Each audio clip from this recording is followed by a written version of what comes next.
Friends, usually when you try to run anything AI related, you lose time before you get anything working. You open one thing, then another, something needs to be configured, something doesn't run, and suddenly you're stuck before you even start. And the annoying part is, it's not even about your idea. You just want to test something simple, but instead you're dealing with everything around it. My name is Daniel, and today I want to see how fast I can skip that part. Go from zero to a working result without getting pulled into setup, configs, or anything extra, and just see where things actually slow down. So I'm testing Runpod to understand what this looks like in a real workflow and how far you can get before you hit the usual wall. Guys, make sure you check out all the useful links in the description after watching this video. There might be some nice discounts there. So let's get into it.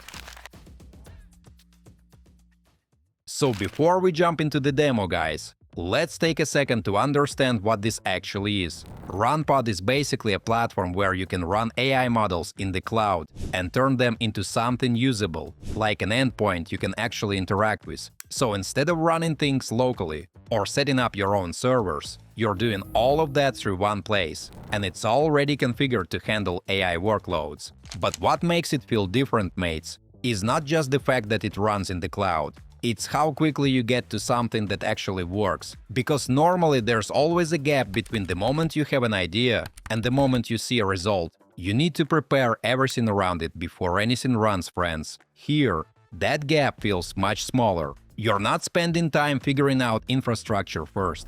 You open the platform, pick what you want to run, and you're already moving toward a working result. So instead of treating this like a tool, where you build everything step by step, it feels more like something where you start with a working piece and then decide what to do with it. And that's exactly what I want to test here, folks.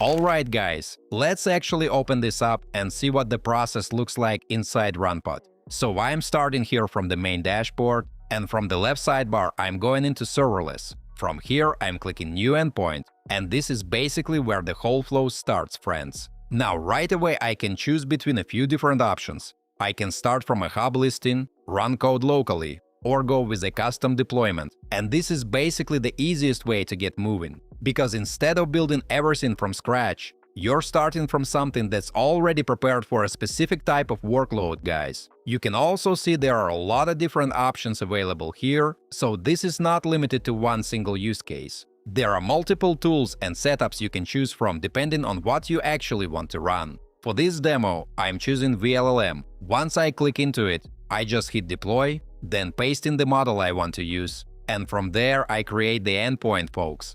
After that, the installer starts running, and I just wait for the endpoint to finish setting everything up. Once it becomes ready, I land on the endpoint page, and from here I can already see that it's live and working, mates. I also have a few management options here. So this is not just a one-time test page. This is the actual control layer for the endpoint once it's deployed.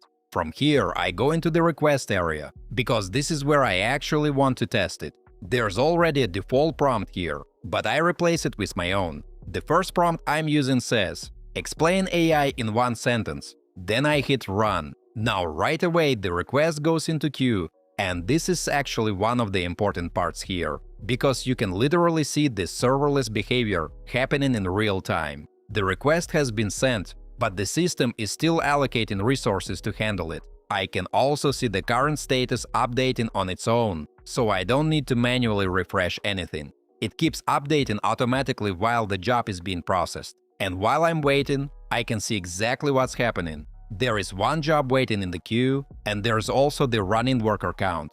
So instead of me managing infrastructure manually, the platform is handling the resource side in the background while I'm just watching the request move through the system. After a bit of waiting, the request finishes, and I get the response back. So now the endpoint has actually processed a real prompt and returned a completed output.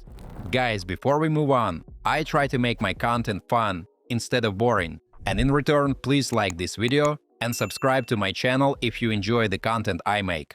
At this point, I click New Request and try another example. This time I change the prompt to give me 3 startup ideas using AI, and then I hit Run again. And this is where it gets more interesting, because the second request goes through much faster, guys. The first one took longer because the system was still spinning things up and allocating resources. But once that was already active, the next request came back much faster. So you can actually see the difference between that first request and the second one. One takes longer while things are getting ready, and the next one is processed almost immediately once the endpoint is already active. And that matters because it shows you that this is not just a static page where you paste prompts. You're watching how the endpoint behaves as traffic comes in. I can also copy the output if I want, and I can continue sending more requests the same way. Then if I scroll down, I can see the history of my requests along with how long each one took.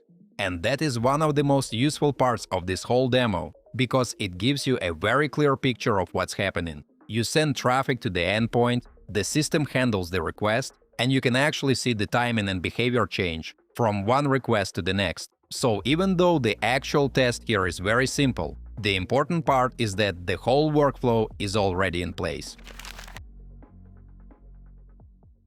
So here's my take, guys. What I like here is how quickly you get to something that actually works. You're not spending time setting things up, you're not dealing with infrastructure first. You just go straight into running something and seeing the result. And even in this simple example, you can already see how the system behaves. Guys, if you want to try this yourself, check the links in the description, you'll find everything there to get started.